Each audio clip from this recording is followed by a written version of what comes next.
नमस्कार दोस्तों, पटेल नामा में आपका स्वागत है।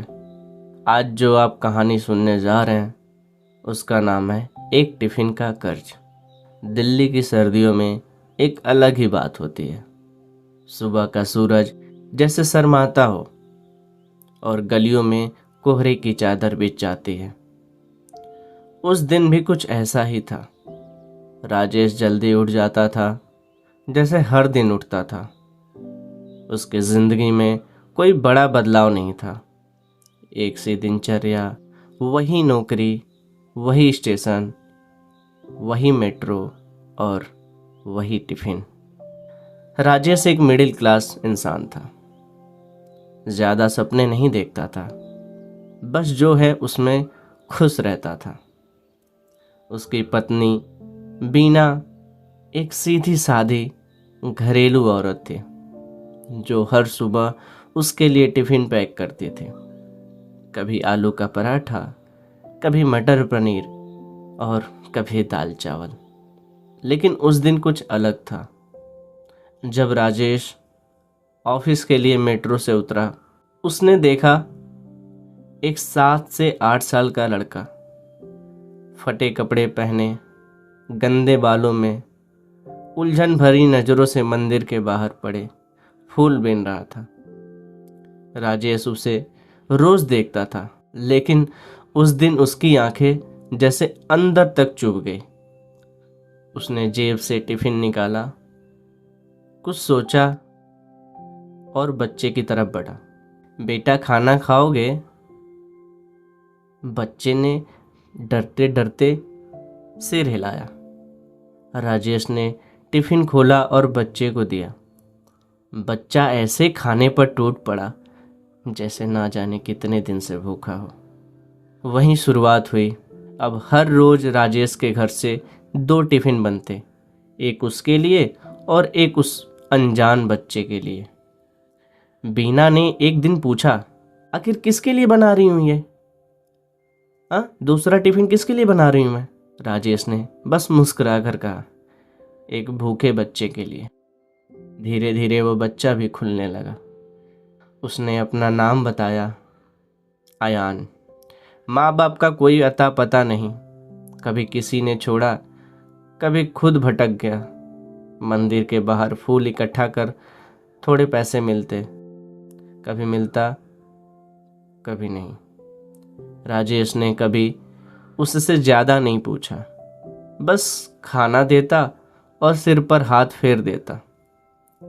एक दिन अयान ने पूछा, अंकल, आप मेरे लिए रोज खाना क्यों लाते हैं? आपको क्या मिलता है इससे? राजेश ने मुस्कुरा कर कहा, तू जब मुस्कुराता है ना, मेरा पूरा दिन बन जाता है।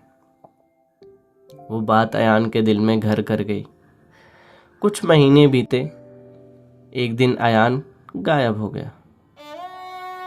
राजेश ने उसे ढूंढा, बहुत ढूंढा। मंदिर के पुजारी से पूछा, फेरी वालों से पूछा, लेकिन कोई जवाब नहीं। ऐसा लगा जैसे वो बच्चा कभी था ही नहीं। राजेश और बीना दोनों का दिल भारी था, लेकिन वक्त किसी के लिए नहीं रुकता। 15 साल बाद राजेश जब रिटायर हो चुका था, शरीर थोड़ा झुक गया था, पर दिल अब भी पहले जैसा ही था। एक दिन उसे एक इनविटेशन कार्ड मिला, जिस पर लिखा था, डॉक्टर अयान मलिक का सम्मान समारोह।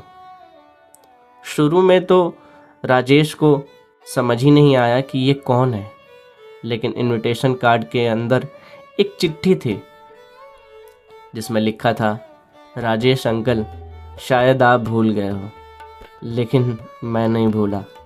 आप रोज जो टिफ़िन लाते थे ना, उसने सिर्फ मेरा पेट नहीं भरा, मेरी ज़िंदगी भी भर दी थी। आज मैं डॉक्टर बन गया हूँ और जो पहला सम्मान मिल रहा है वो सबसे पहले आपको समर्पित है। राजेश की आंखें भर आई। बीना की भी आंखों से आंसू रुक नहीं रहे थे। वो समारोह में पहुँचे। मंच पर खड़ा एक नौजवान डॉक्टर सूट बूट में लेकिन उसकी आंखों में वही पुरानी मासूमियत थी। आज मैं जो कुछ भी हूँ उस टिफ़िन की वजह से हूँ, उन अंकल की वजह से हूँ जिन्होंने मुझे मेरा नाम नहीं पूछा, मेरा धर्म नहीं पूछा, बस भूख देखी और खाना दिया। राजेश अंकल, आप नहीं होते तो शायद मैं कभी नहीं होता। राजेश मंच पर गया, दोनों गले मिले। लोगों की तालियां बंद ही नहीं हो रही थी। कभी कभी हमारी एक छोटी सी मदद किसी के लिए पूरी ज़िंदगी बदल देती है। इसलिए जब भी मौका मिले अच्छाई बांटिए। आप नहीं जानते कब आपका एक टिफ़िन किसी डॉक्टर की कहानी बन जाए। धन्यवाद। किसी का दिल छू जाए तो बात सिर्फ कहानी की नहीं रह जाती। अगर आपको ये कहानी पसंद आई हो तो दिल से लाइक करिए और कमेंट में अपनी राय लिखिए, और हमसे जुड़ने के लिए सब्सक्राइब ज़रूर करिए, क्योंकि अगली कहानी शायद आपकी हो।